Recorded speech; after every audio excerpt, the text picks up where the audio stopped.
Buenas tardes, estoy encantada de estar aquí. Muchas gracias a Susana, al Ayuntamiento, a Miriam, a Isabel por invitarme y bueno, os voy a explicar un poco qué es lo que hacemos desde el colectivo Past Women, que somos un grupo de investigadoras arqueólogas. Nos dedicamos sobre todo a buscar, ¿no? Y a hacer investigación sobre la vida de las mujeres en la prehistoria y en la historia antigua. Y a la vez hacemos divulgación, ¿no? con toda la investigación que hacemos. Yo exactamente desde la Agencia Catalana del Patrimonio Cultural en Barcelona y bueno, ellas son de diferentes universidades. Yo también estoy en la Universidad Autónoma de Barcelona y la UOC.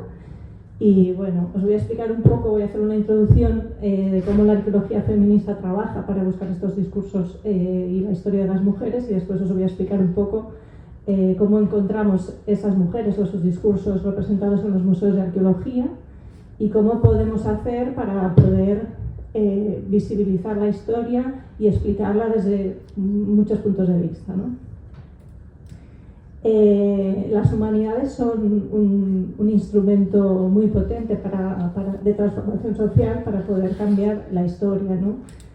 Las arqueólogas feministas, sobre todo, nos dedicamos a construir nuevas narrativas desde la cultura material de los yacimientos arqueológicos, con el estudio de esta cultura material, para desmontar un poco el discurso hegemónico que se ha hecho en el siglo XIX por determinados arqueólogos que empezaron en ese momento a explicar la historia de la humanidad de una determinada posición social y económica y que se ha ido manteniendo a lo largo de los años. Entonces, la arqueología feminista lo que hace, sobre todo, es poner el foco en esos discursos e intentar cambiar la mirada y explicar la historia desde otros puntos de vista.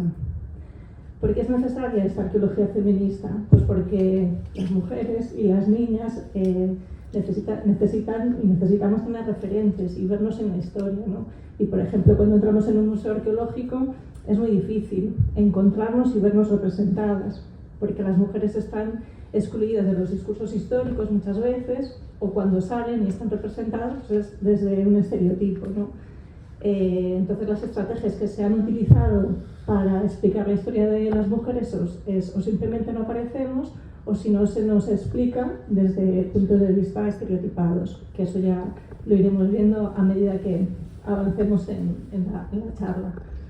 Lo que hacemos entonces desde la arqueología feminista es cuestionarnos la disciplina, y entonces lo que hacemos es estudiar los espacios de vida, la vida cotidiana y también las tecnologías que se utilizaban en esos espacios de vida. Y entonces tenemos mucha información sobre los roles de género, ¿no? Esta vida cotidiana nos lleva directamente a estudiar las actividades de mantenimiento. Las actividades de mantenimiento son actividades que se hacían en estos espacios de vida y eran actividades estructurales para el mantenimiento de la vida, ¿no? Eran trabajos estructurales que tenían que ver con la reproducción, con las actividades de la salud y de los cuidados del cuerpo, las actividades de abastecimiento y del procesado de los alimentos, actividades de adecuación de los espacios de vida. Y las arqueólogas aquí en España pioneras que comenzaron con todas estas investigaciones sobre las actividades de mantenimiento y la importancia de estas actividades para el mantenimiento de la vida y de la sociedad fueron estas tres que tenéis aquí, porque las pongo y pongo unas fotos y digo quién son, ¿no? La doctora Paloma González Marcén, de la Universidad Autónoma de Barcelona, la doctora Marina Picazo, de la Pompeu y Fabra, o la doctora María Sánchez Romero, que es mucho más conocida, seguro que la conocéis, de la Universidad de Granada. Lo digo porque siempre que pensamos en la arqueología y en personas que se dedican a la arqueología, seguro que nos viene a la cabeza un montón de nombres masculinos.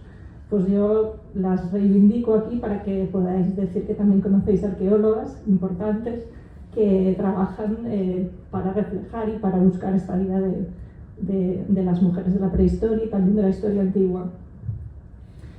Lo que nos pasa a las arqueólogas que nos dedicamos a reivindicar la historia de las mujeres o a buscarlas en la cultura material de los yacimientos arqueológicos es que nos piden como pruebas, ¿no? Para identificar a estas mujeres en la prehistoria.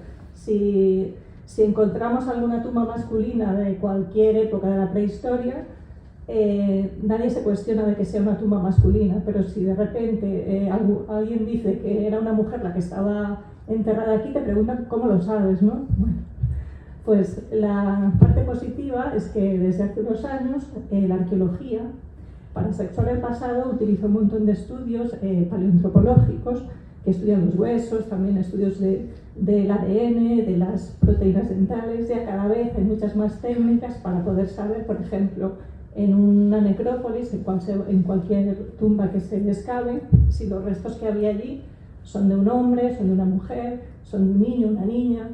Entonces, con eso, por ejemplo, es una de las maneras de encontrar a las mujeres, ¿no?, del pasado.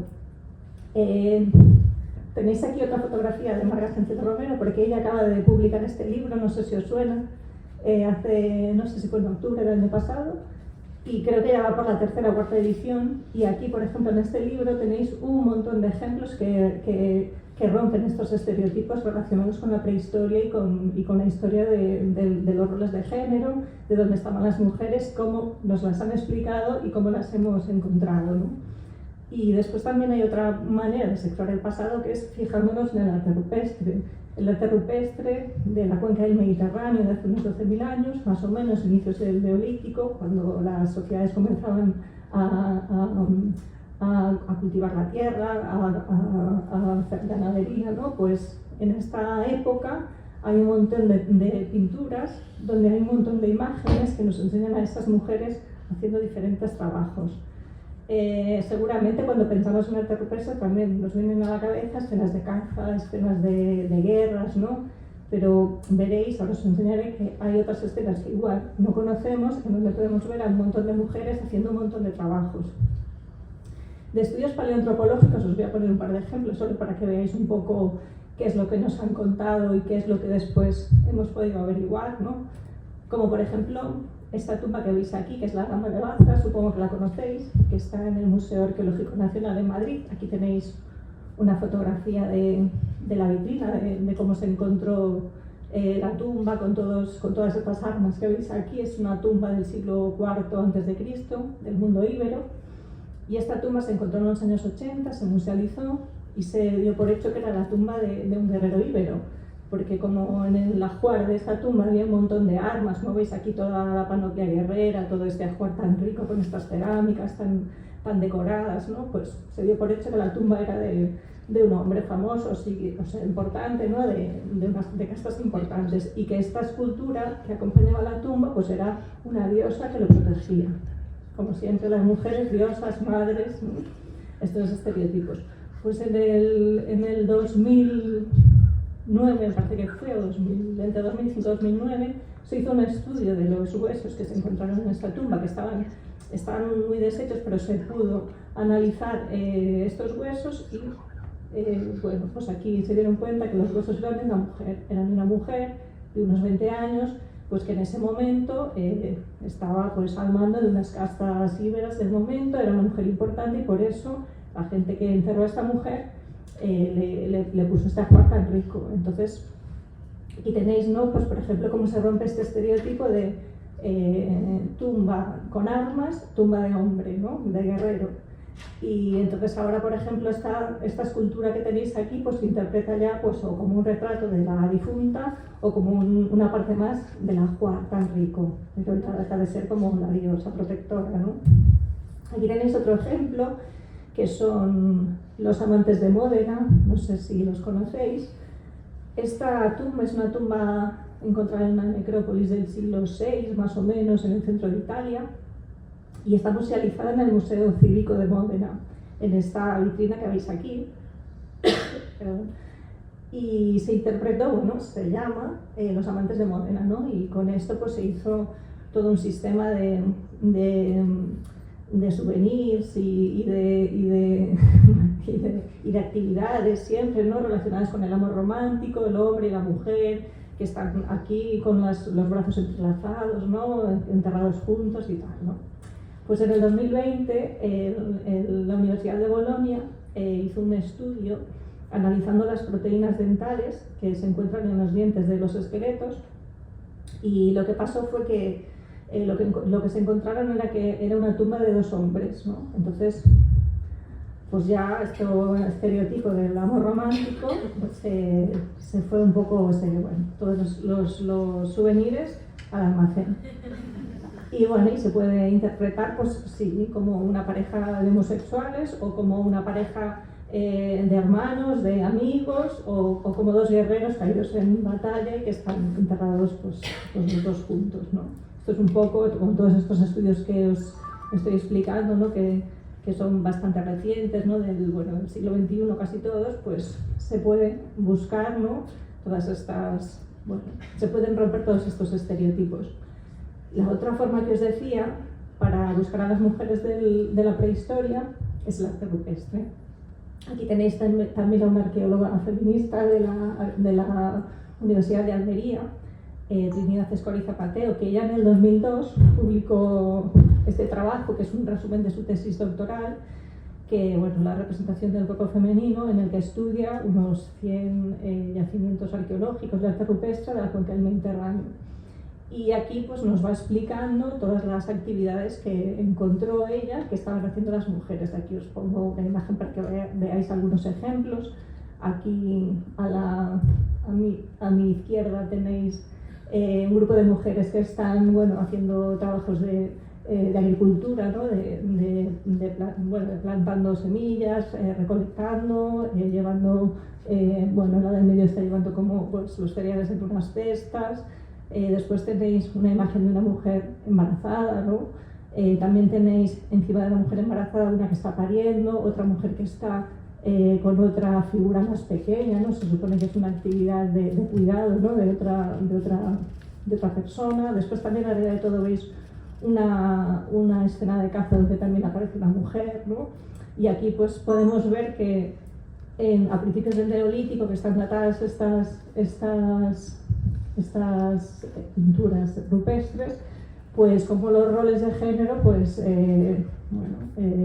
se ve, Trinidad Escoriza hace un estudio en el que explica que si los hombres solo cazaban y los hombres solo iban a la guerra, ¿no? Y precisamente la caza mayor no era el alimento más habitual que se encuentra, ¿no? Cuando haces estos estudios paleobotánicos de la dieta, que cómo puede ser que las mujeres estaban todo el día trabajando, ¿no? En plan, para ella ocupaban más tiempo y espacio en actividades para la vida social de todo el grupo, ¿no? Que se beneficiaba todo el grupo. En cambio los hombres, si solo se representaban haciendo estas 2 acciones mayoritariamente, pues ocupaban menos tiempo, ¿no? para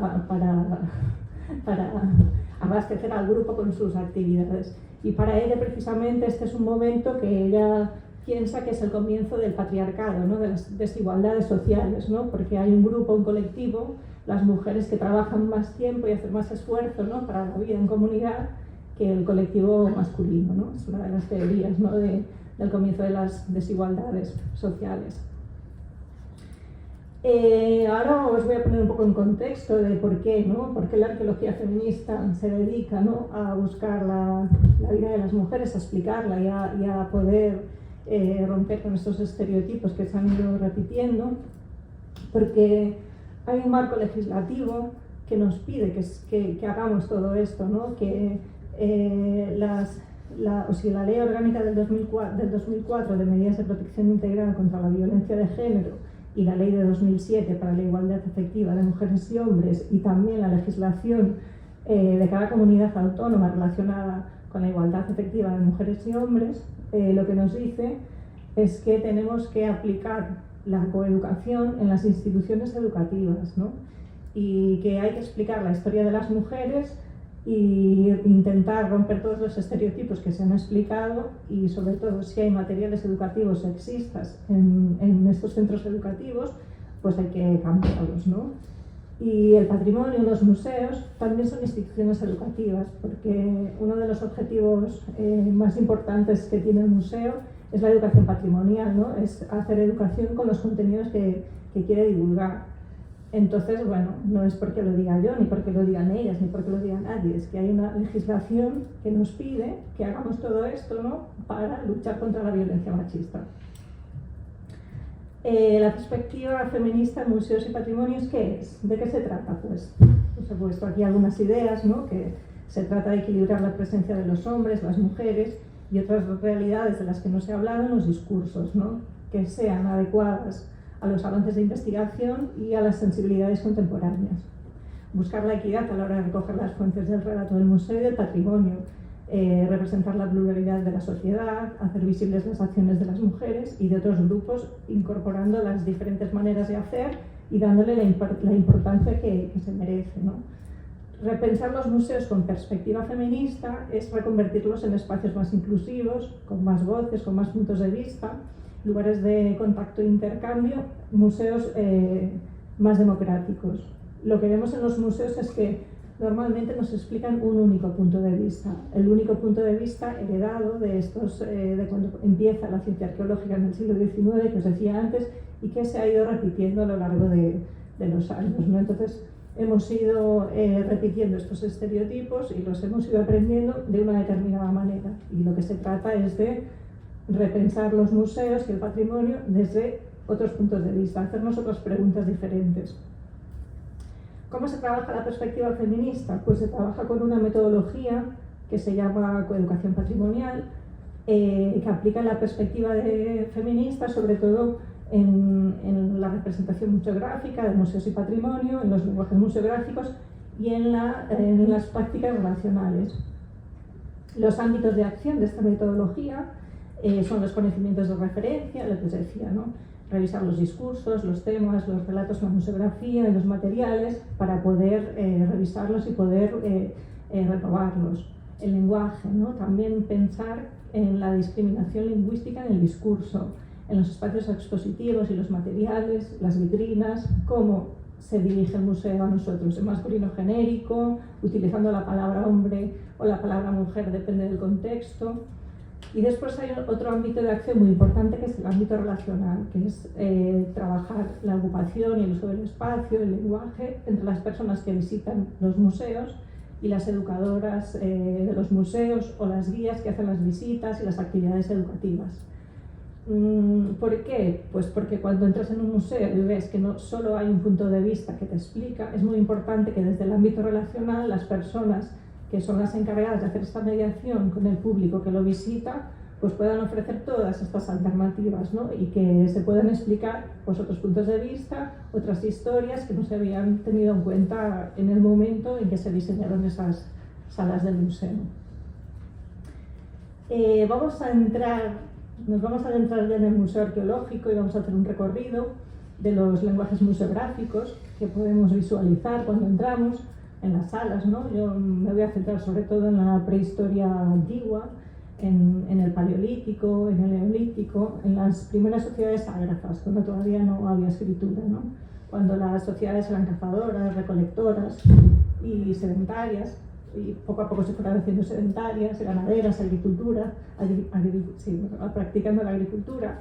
Y vamos a ver cómo, cuando entramos en el museo, nos encontramos tres tipos de lenguajes, que os he puesto aquí, y lo que nos enseña el museo. El lenguaje explícito me refiero sobre todo a lo que vemos, a lo que nos entra por los ojos, ¿no? A las vitrinas, a las ilustraciones, los objetos que podemos ver, los relatos que nos explican en los textos, bueno, todo lo que nos entra por los ojos. El lenguaje implícito, que es lo que nos imaginamos cuando vemos el lenguaje explícito. O sea, tú entras en el museo y te encuentras con una mirada interna que no sabes, o sea, que tú has adquirido, ¿no? En algún momento de tu vida y lo vas viendo y lo vas interpretando de una manera. El lenguaje implícito también es el punto de vista de la persona que diseñó esa sala del museo, ¿no? Y tiene que ver con nuestro subconsciente, ¿no? Es el lenguaje que tiene que ver con la memoria relacional implícita. Nos vamos un poco a los estudios psicoanalíticos que nos dicen que desde el momento en que nacemos vamos aprendiendo una manera de relacionarnos, de estar en sociedad, desde el primer momento que tenemos contacto pues, con personas, con el barrio donde crecemos, ¿no? Un poco es toda esta manera que aprendemos de ser, de estar, de relacionarnos, y esto nos conecta también pues, con el género, ¿no? Con la construcción social de género. Cómo nos relacionamos, si somos hombres, si somos mujeres, si somos niñas, si somos niños, cómo hemos ido aprendiendo a relacionarnos desde el género, del género construido, del género interesado, ¿no?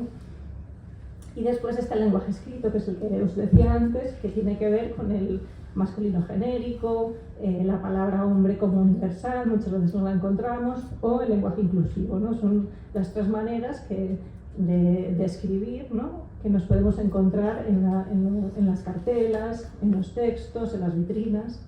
Y os pongo aquí al lado una imagen donde los lenguajes museográficos pues, son bastante inclusivos, ¿no? Esto es una imagen de una exposición que se hizo en el 2002 en el Museo Regional de Alcalá de Henares en Madrid, Arte sin Artistas, y esta es la imagen que utilizaban para hacer difusión de la exposición y también en las invitaciones, y es una mujer pintando la cueva de Altamira, ¿no?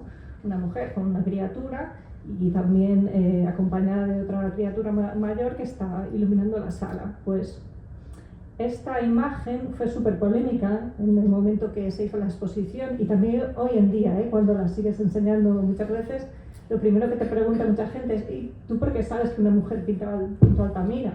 ¿No? Y tú dices: ¿y tú por qué sabes que era un hombre? Es lo mismo, ¿no?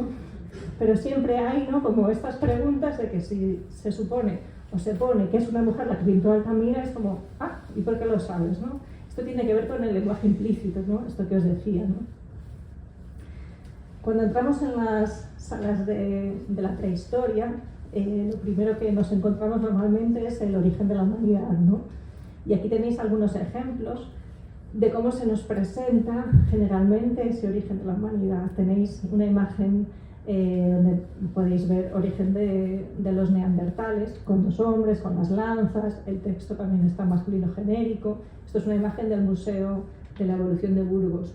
Al lado de esta imagen tenéis otra de los cráneos y los dibujos de las cabezas humanas de hombres, también de la evolución del Museo Arqueológico de Cataluña. Después tenéis un diorama con también todas las personas ahí colocadas, de 4 hombres, y esto es en un museo en Calcuta.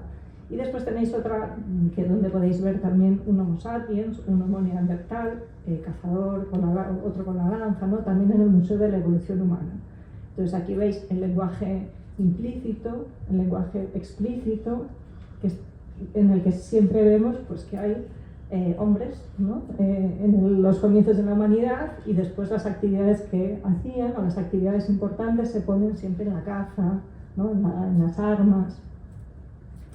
Cuando ya nos ponemos a hablar del Paleolítico y de las sociedades de aquella época, cazadores, recolectores, veis aquí, esto es un museo de arqueología de Cacabelos en Galicia, en el norte de Galicia, y podéis ver como ya las primeras salas que hablan del Paleolítico, pues tenemos a los 3 hombres cazadores, ¿no? Cazando un ciervo, y al lado tenemos también la imagen del Paleolítico representada por 3 hombres de diferentes edades, pero todos pues, con armas y asociadas a la cultura material relacionada con la caza, ¿no? y con la fabricación de herramientas. Seguimos un poco en la misma línea. Aquí tenéis una imagen de un hombre en 3D, también con una piedra, tallando una piedra y haciendo herramientas, y también una imagen bastante antigua, pero que todavía la podemos encontrar en el Museo de Burgos, en el Museo de Historia de la ciudad. En las salas de prehistoria, sobre todo del Paleolítico, pues están llenas de vitrinas con un montón de piedras, ¿no? Que no nos explican muy bien para qué sirven, pero sí que hay esta explicación en una esquina, ¿no? Donde nos explican que los tipos de piedras más usados por el hombre prehistórico, ¿no? Nos los explican aquí, el sílex, la cuarcita, el cuarzo, y tenemos a un hombre que nos está enseñando pues, cómo se manipulaban estas piedras, ¿no? Entonces, el lenguaje explícito, el lenguaje implícito, ¿no? Esto es lo que vamos asimilando a medida que visitamos las salas. Otra imagen, por ejemplo, muy típica es todo el tema de los metales, de la fundición de metales y también fabricación de armas de metal. Esto es una imagen del Museo Arqueológico Nacional, donde veis a dos hombres, ¿no? Fabricando estas herramientas, ¿no? El foco se pone en las armas, en la fabricación de herramientas, siempre son los hombres los que aparecen aquí explicando todas estas maneras de hacer. Y ahora si nos vamos un poco ya más lejos, ¿no? Empezamos el Neolítico y aquí tenemos pues una imagen de una sociedad neolítica dentro de una casa de la época, y aquí bueno, tenemos representada una escena donde hay muchos personajes, está bien, hay mujeres, hay hombres, hay una criatura, o sea, tenemos representación intergeneracional, en principio pues ya, bueno, es positiva, ¿no? Pero si nos fijamos en los roles de género, continuamos viendo que los hombres pues tienen cuchillos, ¿no? Y uno también está manipulando una piedra, ¿no? Haciendo herramientas, y vemos que hay una mujer en primer plano, que está bien, que está moliendo cereales. Y después vemos otras dos mujeres hablando en un segundo plano y también con una criatura. En principio no estaría mal, ¿no? Aquí vemos una representación con un montón de personas intergeneracionales, también hay criaturas, que está bien. Es difícil encontrar la infancia también en los museos, es una de las partes estas que os decía, ¿no? De estudiar la historia de las mujeres y de las mujeres de todas las edades, ¿no? Y también de los niños y las niñas. Pero una vez más, los roles de género pues nos explican que los hombres se dedicaban a una cosa y las mujeres se dedicaban a otra, y la importancia se da siempre a las armas y a los hombres en primer plano, ¿no? Esto es una imagen también de un cazador y una cazadora en el Museo Arqueológico Nacional, y vemos también un poco cómo se representa al hombre y cómo se representa a la mujer. Tenemos al hombre en primer plano, con su lanza, ¿no?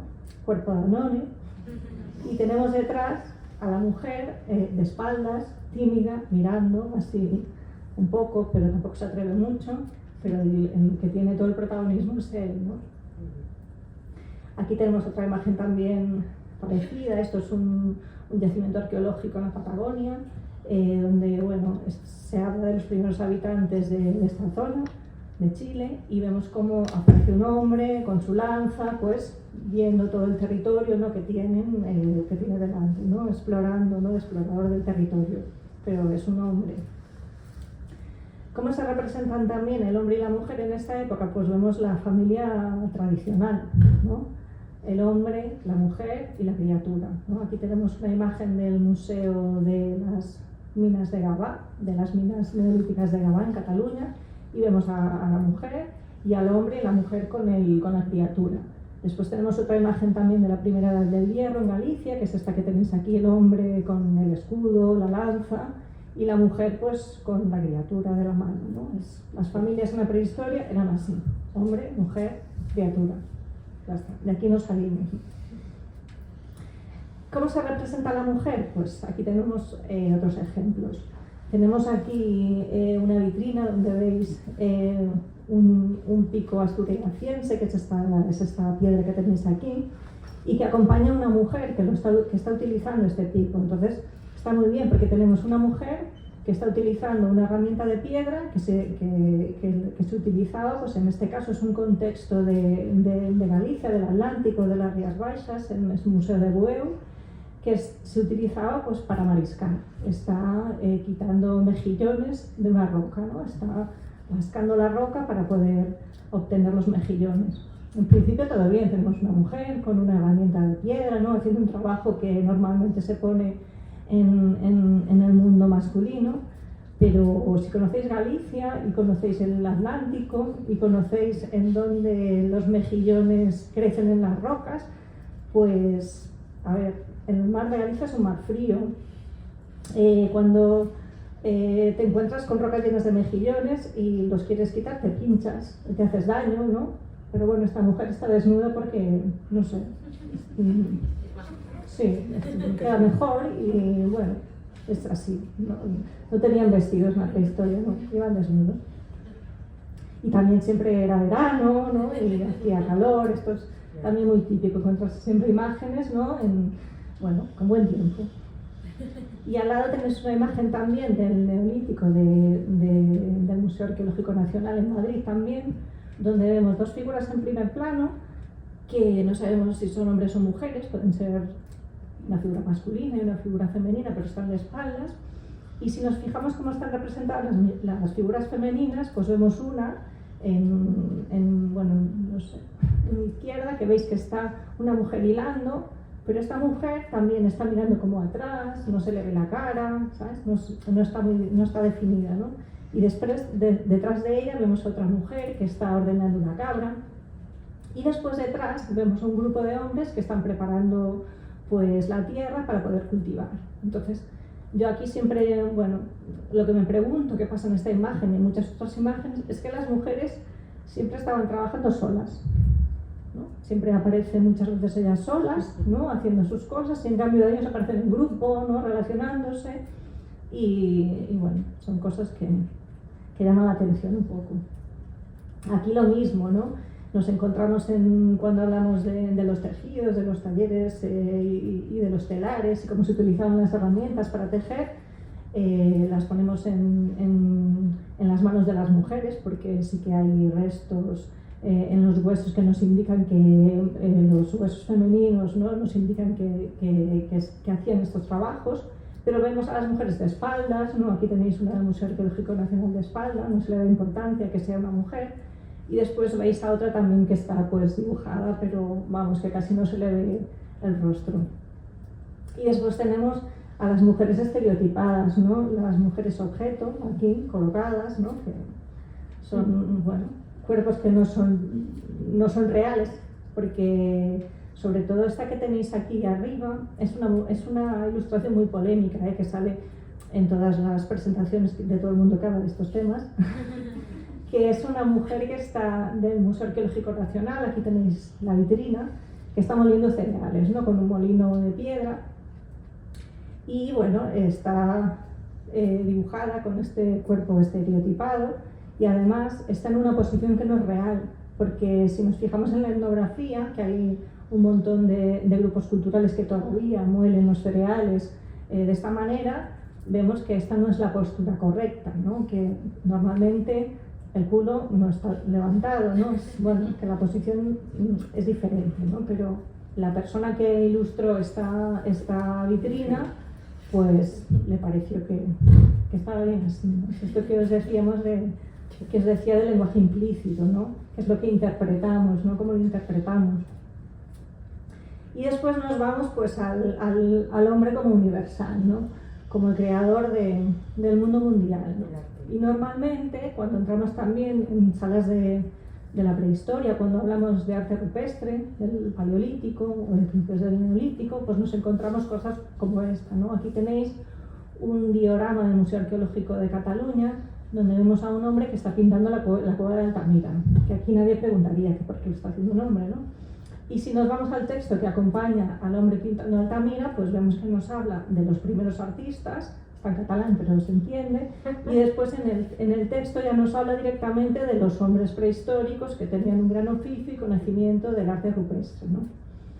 Y en una imagen que tenéis al lado, es una imagen del Museo de Montblanc de arte rupestre, y también veis, es una imagen de un vídeo que nos dice que es visión idealizada del hombre prehistórico decorando su casa, ¿no? Y tenemos un hombre pintando con otro hombre que lo acompaña, ¿no? Y el hombre prehistórico pintando su casa.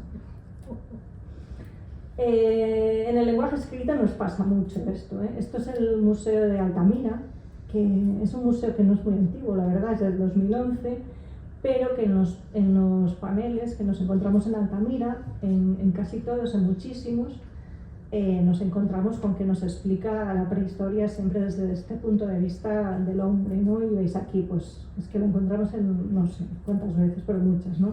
El hombre de Altamira, cómo vivía el hombre de Altamira, el hombre era músico, no lo leo bien, pero esto así, el hombre de Neandertal, ¿no? Entonces, tú cuando entras en un museo y una niña, ¿no? Las mujeres y las niñas son las que más visitan los museos. Los estudios de público nos dicen que las mujeres de entre 40 años más o menos son las personas que más entran en los museos. Y las niñas, pues en los grupos de escolares, pues también, ¿no? Los niños y las niñas. Pues una niña desde pequeña, cuando entra en un museo, igual que una mujer, pues ya va viendo que ella no está representada ni en las imágenes, ni en los textos, que no se encuentran en la historia, ¿no? ¿A qué conclusiones podemos llegar después de este paseo tan rápido así por estas salas del museo? Pues que en el lenguaje museográfico explícito que os explicaba antes, pues que no se toma en consideración los saberes y las experiencias de las mujeres, ¿no? Que han permitido el sostenimiento y la continuidad de la sociedad, esto que os decía antes, ¿no? Las tareas de mantenimiento se representan, sí, pero ¿cómo se representan, ¿no? ¿Con qué importancia se representan? Tampoco aparecen personas que han transgredido los modelos de género normativo, aquí el binarismo siempre es lo que está presente, ¿no? Y bueno, se continúa interpretando la historia desde el punto de vista masculino y el lenguaje escrito es sexista. El lenguaje museográfico implícito, ¿no? Esto que vamos aprendiendo, ¿no? A medida que nos relacionamos en sociedad, pues la presencia masculina está en cualquier espacio, en todos los espacios, invisibiliza la femenina y también otras realidades sociales porque simplemente no las representa, o cuando las representa en segundo plano y se valora más el mundo masculino, y el progreso se pone, lo que se entiende por progreso se pone siempre en las manos masculinas, ¿no? Y el lenguaje escrito tampoco nos molesta, ¿no? Vamos asumiendo, ¿no?, que el hombre de la prehistoria era lo más. La construcción social de género, ¿no?, pues crea una jerarquía entre aquello que se interpreta en cada contexto como masculino o como femenino, situando siempre lo masculino en superioridad respecto al femenino, y a las mujeres pues se las representa normalmente pues como dependientes del hombre. Pero no todo es oscuro en los museos, ¿eh? Ahora estábamos en toda la parte esta más androcéntrica, pero por suerte cada vez más en los equipos de los museos se empiezan a estudiar estas otras perspectivas, estos otros puntos de vista, y se hacen cambios y se hacen mejoras, ¿no? Por ejemplo, en los lenguajes museográficos explícitos.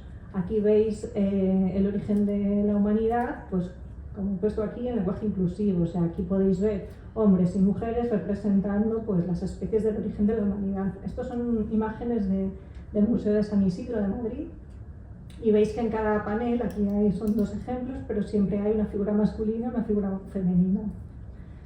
Esto es el Museo de Lleida, el que también nos explica la evolución de la humanidad, con una figura masculina, una figura femenina, y también en las vitrinas, donde hay restos de esqueletos, pues también va jugando con esqueletos masculinos, esqueletos femeninos y también algunas veces de criaturas más pequeños.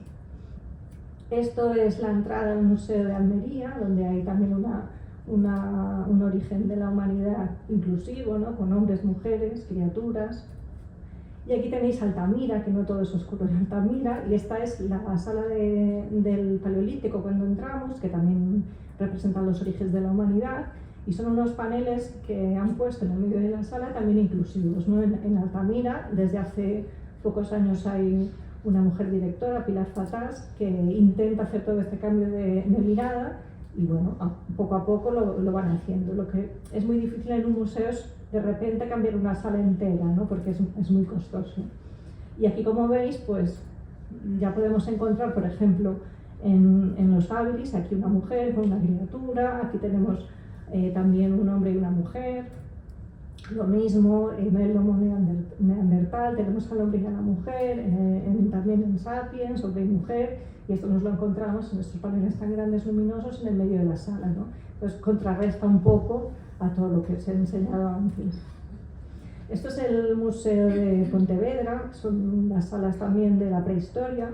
Aquí nos encontramos, estos son, bueno, nos habla de las sociedades, de las primeras sociedades del Paleolítico, y vemos también una imagen en la que vemos un grupo social inclusivo, con hombres, mujeres, haciendo diversos trabajos, ¿no? Y también tenemos niños y niñas jugando, no todo era trabajar, ¿no? También tenían, bueno, normal que estuvieran jugando, pero es difícil encontrarlo, ¿eh?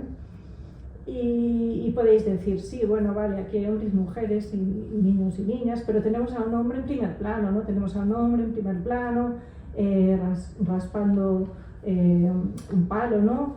Pero es que la imagen que tenemos al lado de esta, cuando ya nos está hablando de cuando se pasa de nómadas a sedentarios, pues tenemos una imagen también inclusiva, donde en primer plano tenemos a una mujer. Tenemos a una mujer que está segando, acompañada también de un hombre, y tenemos una imagen al lado de esta mujer de caza, donde vemos una mujer cazando. Por fin, las mujeres también cazaban. Y aquí tenemos pues las dos. Bueno, como un museo en una sala puede ir, ¿no?, alternando unas cosas y otras y cambiando los roles de género, que es importante. Aquí también tenéis una imagen del Museo del Pueblo Galego, también en Santiago de Compostela, donde vemos un poblado del Neolítico, donde vemos hombres y mujeres indistintamente trabajando, o bueno, en colectivo, y también niños y niñas, ¿no? O aquí tenemos una imagen también del Neolítico en el Museo de la Evolución de Burgos, donde vemos en primer plano una mujer que está segando, y también vemos un poblado donde hay una mujer también en primer plano, también hay hombres detrás, perros, que también es interesante porque aparecen muchos en tumbas, ¿no? Y bueno, está bien representarlos porque cuando los niños y las niñas visitan los museos, pues también les gusta ver, ¿no?, que los animales con los que conviven también estaban en la prehistoria. Y otra de las maneras que tienen los museos para poder cambiar esta única mirada que nos encontramos muchas veces son las exposiciones temporales, ¿no? Esta es una exposición que os pongo aquí de ejemplo, pero hay muchas, que es Arte Primero, Artistas de la Prehistoria, que es una exposición del Museo de Arqueología de Cataluña que hizo en el 2019 y que hablaba de estas primeras sociedades de finales del Paleolítico, principios del Neolítico, estas sociedades levantinas, ¿no?, que pintaban arte rupestre, y lo primero que te encontrabas cuando entrabas en la sala era esta mujer que veis aquí preparando pigmentos para pintar, ¿no? También en los vídeos que utilizaban en esta exposición, pues veis aquí una mujer cazando, también hombres y mujeres cazando, ¿no?, se cambiaban los roles de género. Veis una mujer pintando una cueva con una criatura que también está pintando. Aquí veis otra vez la mujer cazadora. Aquí veis una persona mayor, por fin, jugando, ¿no?, con un niño, con una niña, ¿no? Es un poco cosas mucho más inclusivas, ¿no?, una sociedad mucho más inclusiva. Y, por ejemplo, también aquí tenéis una imagen del lenguaje inclusivo escrito. Es súper difícil encontrar lenguaje inclusivo en un museo, en cualquier sitio, ya lo sé, pero también en un museo, ¿no? Y yo este es el único museo que he visitado muchos, y me fijo mucho, pero de momento solo he encontrado en la sala de arte rupestre del Museo de Almería este texto que nos habla del arte rupestre levantino. He subrayado en rojo un poco justamente las palabras, ¿no?, que utiliza, pero bueno, nos habla un poco de cómo eran las sociedades en esta época, ¿no? Y nos habla de eso, que los paneles muestran escenas de temáticas variadas en las que mujeres y hombres realizaban diversas actividades, ¿no?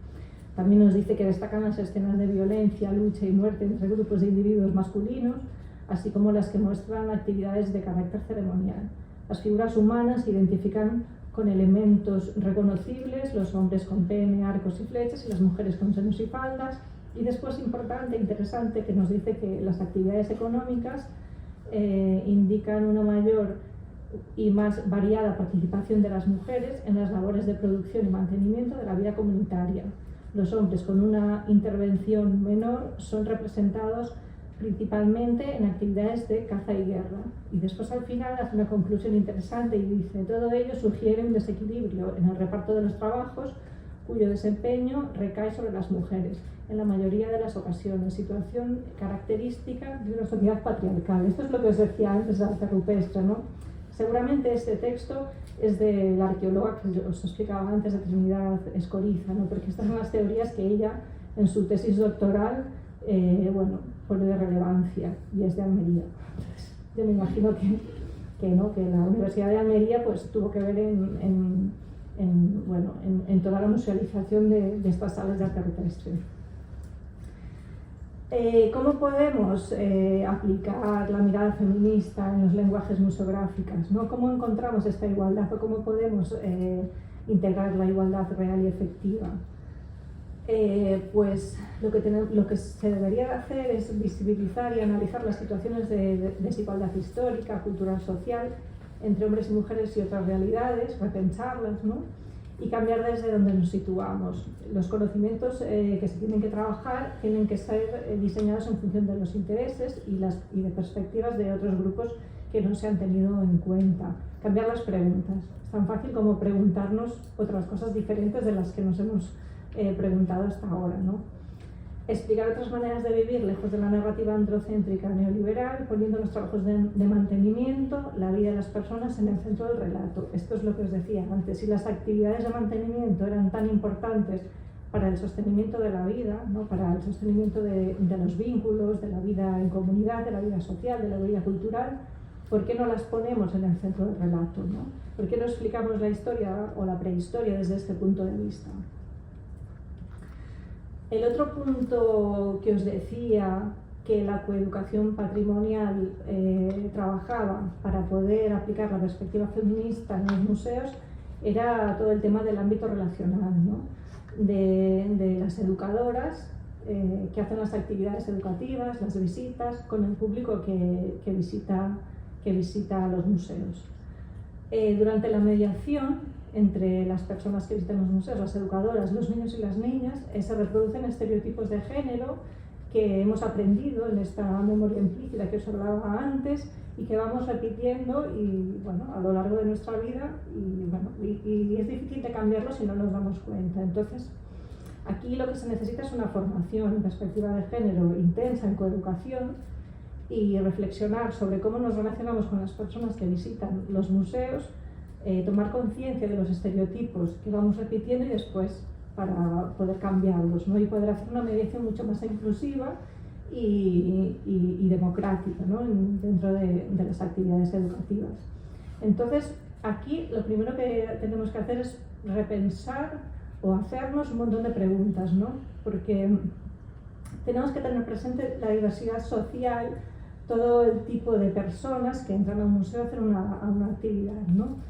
Entonces, nos tenemos que fijar en cómo se relacionan las personas, los niños y las niñas, ¿no? Cómo se relacionan también en los espacios, ¿no? Que ocupan y cómo los ocupan, y cómo se relaciona la educadora que hace la actividad pues, con ellos, ¿no? Con los niños, con las niñas, con las personas adultas, con las personas con discapacidad, ¿no? Hacer un poco de evaluación para ver qué resultados obtenemos, ¿no? De estas actividades.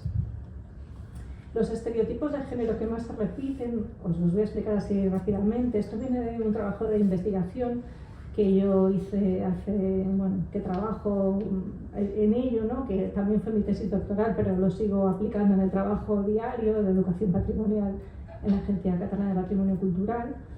Y después de hacer todas estas evaluaciones en un montón de actividades educativas en diversos museos y centros y espacios educativos de museos y yacimientos arqueológicos y patrimoniales, pues los estereotipos de género que más se repiten en esta mediación, por ejemplo, en la ocupación del espacio, es que los niños y las niñas se agrupan por género, ¿no? Por ejemplo, ¿no? Los niños se agrupan con los niños, las niñas se agrupan con las niñas. Los niños ocupan normalmente las zonas valiosas. ¿Cuáles son las zonas valiosas? Pues ¿cuáles son las zonas que ellos consideran valiosas? Pues las zonas donde transcurre la acción educativa, ¿no? Cerca de la educadora, cerca de la vitrina, cerca del material educativo que se está utilizando, ¿no? Y las niñas generalmente ocupan las zonas periféricas, ¿no? Detrás, en un lado, no están tan cerca de la educadora, ¿no? Los niños ocupan el espacio físico y sonoro, son los que más hablan, son los que se expresan. Los niños manipulan más tiempo el material educativo, puedes cronometrar y ves que los niños, siempre quieren cogerlo todo, tocarlo todo, y las niñas muchas veces se quedan en segundo plano. Y si nadie dice lo contrario, cuando se acaba la actividad, las niñas son las que recogen el material. La relación de la educadora con las niñas y con los niños. Pues las educadoras normalmente el nivel más elevado de interacción verbal lo hacen con los niños, ¿no? Sale como de natural. La socialización de cada género a partir de reforzar conductas y actividades adecuadas a cada género, ¿no? La educadora se acomoda a las pautas y construcciones culturales y sociales, no es consciente de su papel de transmisión y reproducción de las desigualdades y estereotipos, y utiliza un lenguaje no inclusivo, ¿no? Cuando una educadora o una guía está haciendo una actividad, siempre es niños, vamos aquí, niños, vamos allá, ¿no? y el relato, ¿no? También siempre se explica masculino genérico. Y esto tiene unas consecuencias, de que las niñas, hay estudios sociológicos que lo explican, que las niñas a partir de los 3 años más o menos, ellas ya iban integrando que ellas no son importantes, porque no se las tiene en cuenta, ¿no? Cuando en algún momento alguna niña o hace algún comentario de "y las niñas, no niños, vamos a hacer no sé qué", siempre sale alguna niña que dice "y las niñas", y claro, la educadora le dice "bueno, los niños sois todos", ¿no? Y esto empieza como, bueno, empiezan a integrar que ellas están a veces, otras veces no, depende, ¿no?, del contexto. Y después la relación entre las niñas y los niños, los estereotipos que más se repiten, pues es un poco lo mismo, ¿no? Interaccionan entre el mismo género en las actividades colaborativas. Cuando la educadora dice "vamos a hacer grupos para realizar no sé qué", pues los niños van con los niños, las niñas van con las niñas. Normalmente los niños son más disruptivos, las niñas son más tranquilas. Nuestros estereotipos se van repitiendo. Los niños desconectan antes, las niñas están más concentradas haciendo las actividades. Los niños son más conflictivos. Cuando hay alguna escena o pasa algo, pues siempre hay niños por el medio. Y los niños son líderes, ¿no? Los niños son los protagonistas de la acción educativa, ya que son los que siempre quieren salir como voluntarios, utilizan el espacio sonoro, el espacio físico. Aquí os voy a poner algunas imágenes para que veáis un poco rápidamente qué es lo que pasa, ¿no?, cuando hacemos actividades educativas. Y aquí veis un poco en la ocupación del espacio cómo se colocan los niños, cómo se colocan las niñas. En esta imagen que tenéis aquí, la primera que veis, veis aquí un educador que está explicando aquí los instrumentos de la prehistoria. Veis que hay un niño en primer plano acostado, tomando el sol, y unos cuantos niños también a su alrededor, también todos estirados en el suelo, y en cambio las niñas están detrás, ¿no?, detrás, agrupadas, sentadas en segundo plano. En el medio tenéis una fotografía también de una actividad en el COGUL, en el conjunto de arte rupestre del COGUL, donde hay una mesa que están trabajando 2 niños juntos, 2 niñas juntas, 3 niñas aquí solas concentradas, ¿no? Y al lado de esta imagen tenéis una educadora que está trabajando también en arte rupestre, y cuando saca el material educativo veis como los niños se abalanzan sobre el material educativo. Veis en la imagen de abajo, que es un momento de la actividad, como ya los niños están encima del material y las niñas aquí pues se quedan detrás, no aparecen. En el medio tenéis una imagen abajo también del Museo Arqueológico de Cataluña, y veis el niño este que está estirado aquí detrás y que nadie le llama la atención, pero en cambio, en este momento que yo estaba haciendo el seguimiento de esta actividad, veis que esta persona que está aquí de pie, a la izquierda, es la profesora, ¿no? Pues la profesora le acababa de llamar la atención a una niña que también estaba acostada y le dijo que se colocara bien, ¿no? En cambio este niño no le dijo nada. En la última fotografía que tenéis al lado, veis una mesa en el medio donde hay 3 niños levantados, otro sentado, y en cambio las mesas que veis alrededor son mesas de niñas que están concentradas y haciendo la actividad, ¿no? Para que veáis un poco esto que os explicaba de las cosas que se van repitiendo en fotografía, ¿no? Aquí tenéis una imagen de una actividad familiar en el Castillo de Miravet, en Cataluña, y veis cómo la educadora está pidiendo personas voluntarias para abrir la caja que veis en el medio. Pues veis que hay niños y niñas que levantan la mano, ¿no? Y en algún momento la educadora pierde el control y los niños empiezan ya a abrir la caja. Aquí hay 3 niños que se ponen delante y veis que hay una niña que intenta, pero que no acaba de conseguir, y el último momento ya es todos los niños encima de la caja y las niñas que se quedan detrás, ¿no? Otra imagen de una actividad familiar. Aquí veis una niña, están haciendo una maqueta de un monasterio medieval, y veis una niña que está intentando, ¿no?, aproximarse al material educativo, están haciendo la maqueta, y veis la posición del niño como que no le deja, ¿no? ¿Y qué acaba pasando aquí? Pues que las niñas pasan, se quedan detrás con el muñeco, entre ellas dos, haciendo sus cosas, y el niño acaba haciendo la actividad. Y la educadora no hace nada, ¿sabes? Esto es lo que te encuentras normalmente en una actividad. Relación niñas y niños, lo mismo. Aquí veis la típica mesa de niños haciendo una actividad. Era una actividad de cerámica neolítica, pues hacer grupos, colocaros en estas 3 mesas, los niños todos a un lado, las niñas todas a otro lado, y siempre hay como una mesa mixta, ¿no?, de la gente como que queda así más perdida, pero que en esa mesa se ponen las 3 niñas en un lado, y los 4 niños en otro, no se mezclan, ¿no? También veis una imagen al lado de esta que os decía, de unas niñas también estudiando un yacimiento arqueológico. Es una mesa de 5 niñas que están, bueno, trabajando ahí súper concentradas, ¿no? Debajo tenéis una imagen también de una actividad de arte rupestre y veis cómo hay un grupo de 3 niñas, un grupo de 3 niños y en el medio hay 2 niños y una niña, pero la niña se coloca al lado de las otras niñas y los 2 niños al lado de los otros niños, ¿no? Es como... Y después la última imagen, que es esta que tenéis aquí, de un grupo de adolescentes, que puede ser más inclusiva, ¿no? Que veis a 2 chicas y 2 chicos, pero ¿qué pasa en esta imagen? Pues que los 2 chicos, uno está leyendo, está hablando, y el otro pues, es el que tiene el material educativo, y las 2 niñas están decorando la escena. ¿Cómo podemos hacer para que estos estereotipos se puedan cambiar y podemos tener unos museos más inclusivos, más democráticos, donde todos y todas puedan participar con el mismo nivel de importancia, ¿no? Bueno, hay métodos para hacerlo, ¿no? Es difícil, porque que las educadoras puedan integrar todo esto es complicado, porque, bueno, es eso, que hay que tener mucha formación, tiene que haber una persona que haga estos seguimientos, estas evaluaciones continuas, para poder identificar todo esto que pasa, hablar con las educadoras e ir cambiando poco a poco esta manera de relacionarse, ¿no? Pero se consigue, es lento, pero se consigue. Y bueno, aquí algunas de las cosas que pueden hacer las educadoras de museos para poder hacer esta acción, ¿no? De mediación mucho más democrática e inclusiva. En la ocupación de los espacios, pues intentar que todos y todas tengan oportunidad de ocupar en algún momento los espacios considerados más valiosos, ¿no? Que las acciones sean equitativas y compartidas entre niños y niñas, e intentar eliminar las jerarquías de género preestablecidas favoreciendo los grupos diversos, ¿no? Es súper fácil de decir. En la relación educadora niñas y niños, pues favorecer la participación equitativa consciente. ¿Qué quiere decir? Que cuando una educadora pide voluntarios o voluntarias para hacer algo, que ella sea consciente de darle la voz a esta niña, darle la voz a este niño, otra vez a esta niña, e intentar que todo el grupo pueda participar, porque si no siempre hay los 2 niños que siempre participan todo el rato y al final hay muchos de los niños y las niñas que se acaban pues desconectando de la actividad, ¿no? Gestionar equitativamente los grupos de trabajo y voluntariados, eso que decía también.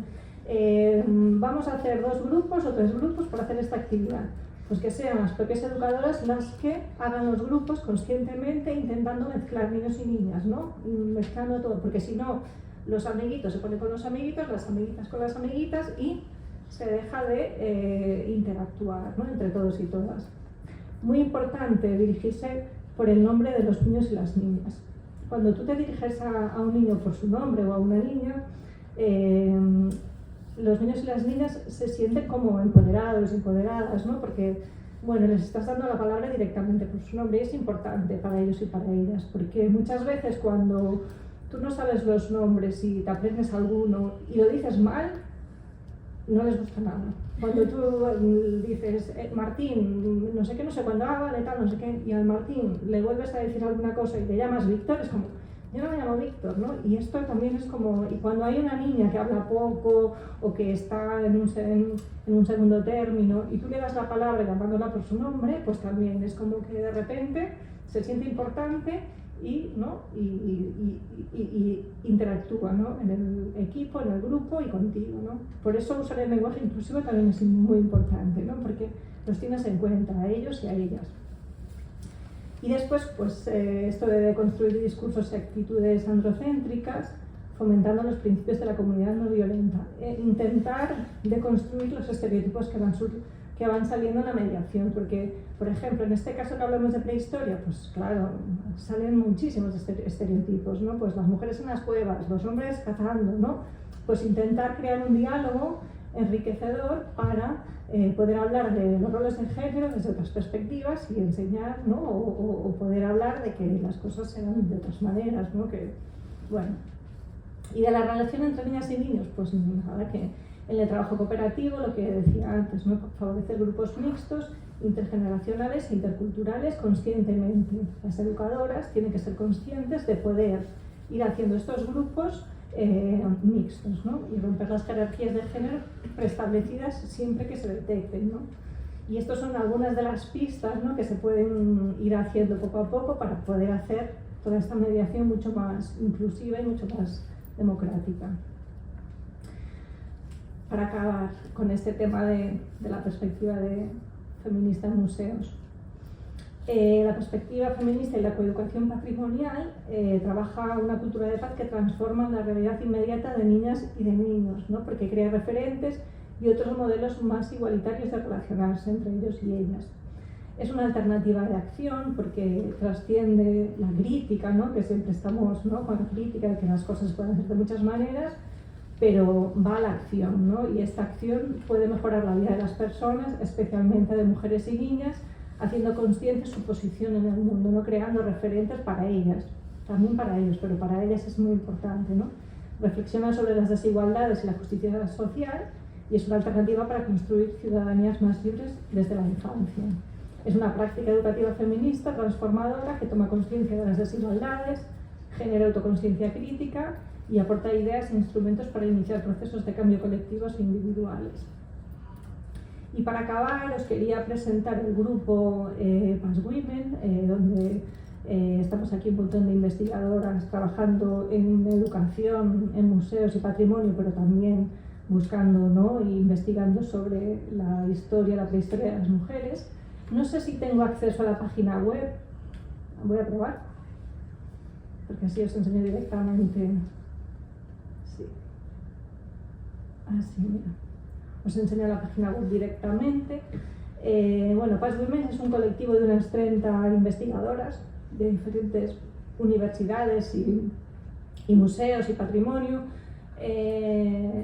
Universidades como la Universidad Autónoma de Barcelona, la Universidad de Granada, Universidad de Jaén, Universidad de Vigo, Universidad de Oviedo, Universidad de Tübingen en Alemania, Universidad de no sé si me dejo alguna seguro, diferentes museos, Museo de Prehistoria de Valencia, Museo de Badalona, Agencia Catalana de Patrimonio Cultural, ¿no?, que nos dedicamos pues sobre todo a eso, ¿no?, a buscar, ¿no?, y a explicar la historia de las mujeres y la importancia de las actividades de mantenimiento, ¿no?, a darles la importancia que tuvieron estas actividades y que tienen hoy en día, ¿no?, desde la investigación científica. Past Women es un proyecto que nació en el 2007 con un primer proyecto interuniversitario de la mano de Paloma González Marcén, que os explicaba antes, en donde la página de Past Women es el resultado de aquel proyecto. Se fue ampliando, esta página se va ampliando constantemente con los proyectos que hacemos, pero el objetivo principal era generar recursos escritos y también imágenes para que educadoras y educadores pudieran utilizarlos para explicar la prehistoria, ¿no?, en los museos, en los equipos educativos de los museos y también en los equipos educativos en escuelas e institutos. Aquí tenéis un poco de explicación y también tenéis, bueno, aquí todas las etapas de la prehistoria, que si vais entrando pues os encontráis las etapas explicadas desde un punto de vista feminista, con imágenes, ¿no?, inclusivas que nos explican pues todas, bueno, ir un poco investigando, ¿no? Aquí también tenéis un ejemplo de no sé, pues de encuentros que hacemos. Bueno, esto es un seminario que se hará ahora en Granada, ahora en marzo, pero quería buscaros, bueno, lo podéis ver aquí, sí, encuentros que hacemos en YouTube. Empezamos en la pandemia a hacer estos vídeos sobre diferentes temáticas, ¿no?, que la gente nos pedía, ¿no?, sobre recursos feministas y coeducación en espacios patrimoniales, los trabajos de las mujeres. Bueno, esto todo lo podéis ver, si estáis interesados lo podéis ir viendo en la web, porque está todo en abierto, es material divulgativo en abierto para la gente que quiera entrar un poco en todos los temas de la prehistoria desde el punto de vista feminista. También todos los años hacemos un calendario con imágenes de personas que ilustran aplicando la perspectiva de género. Aquí tenéis la representación de marzo, ¿no?, de este mes. Y también, importante, trabajamos herramientas para poder aplicar la perspectiva de género, por ejemplo, en este caso, a las ilustraciones arqueológicas e históricas de los museos. Esto es el test de Baeza, le llamamos test de Baeza porque en una reunión que tuvimos en el 2018 en Baeza empezamos a trabajar todos estos criterios para poder trabajar estas ilustraciones que nos encontramos en museos o en libros de texto, ¿no? Para poder ir viendo si estas imágenes eran inclusivas y cómo se podrían ir mejorando, ¿no? De momento no está publicado, pero está a punto, porque esto lo presentamos en un congreso hace un año más o menos y la publicación está a punto de salir, porque mucha gente nos pregunta, porque es una herramienta que es muy útil para poder evaluar las imágenes que ya tenemos o hacer imágenes nuevas.